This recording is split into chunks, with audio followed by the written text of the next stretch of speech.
Hey y'all, what's up? What's going on? Welcome back to my channel. For today's video, we're going to talk about why I stopped using this little thing right here. Beauty sponge, beauty blenders. We're going to talk all about it. Let's get into it. Number one reason why I stopped using this was probably, well, I stopped using this 2 years ago on my clients just simply because the sanitation of it all.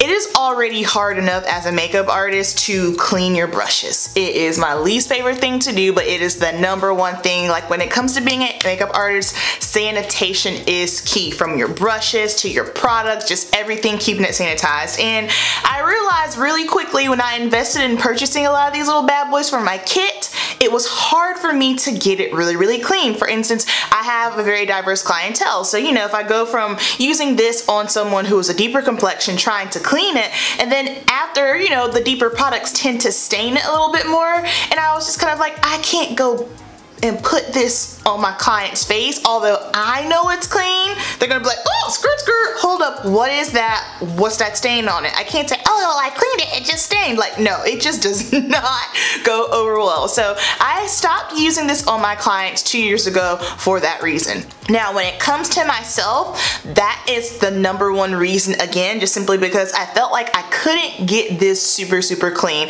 I have oily, acne-prone skin, and with this, if it's not thoroughly cleaned, I just worry about me just contaminating my skin again over and over. It really hit me last year. In fact, last November when I was testing out the Huda Beauty foundation, and that foundation broke me out. And I didn't clean my sponge the next day. I just re-wet it and went in again, and my face broke out so bad. And in that moment I was kind of like, oh, well, definitely don't use that foundation anymore. But it didn't really click with me to maybe you should stop using sponges. I don't know, I just feel like I can't thoroughly get it clean. I feel like sometimes even if I do clean it, I'm concerned about, okay, well, am I still recontaminating my skin from whatever was left on it? I just, Second thing, I switched over from using a beauty blender to a Real Technique sponge just simply because I have found that the quality for the beauty blender, I don't know if it was just me, but I bought two, and I felt like they were just ripping and breaking apart so easily. In the past, I could have a beauty blender for a year. And so I was kind of like, what is going on? Did they change the quality of it? It just was not lasting. And as y'all know, beauty blenders ain't cheap. They are $20 a pop. That's expensive. So when I found myself buying them more often, I was kind of like, yeah, that's an absolute no-go. So then I switched over to the Real Technique sponge, which again works totally fine, but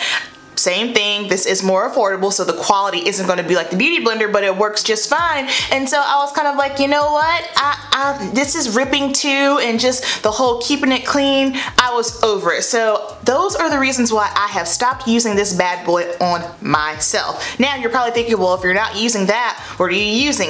If you guys have seen my video maybe last week or 2 weeks ago, I have been raving about this brush right here, the Make Up Forever 108 foundation brush. If you are familiar with me and my style and my techniques, I hate foundation brushes, especially brushes like these, because I felt like no matter what, whenever I would use them, it would get streaky, and then either way I'd have to go back in with a sponge. That is not the case with this brush. I tried it out for the first time in Sephora when I was testing out the new Matte Velvet foundation, and this brush has been a huge game changer for me. So with my foundation brush now, I clean it after every application.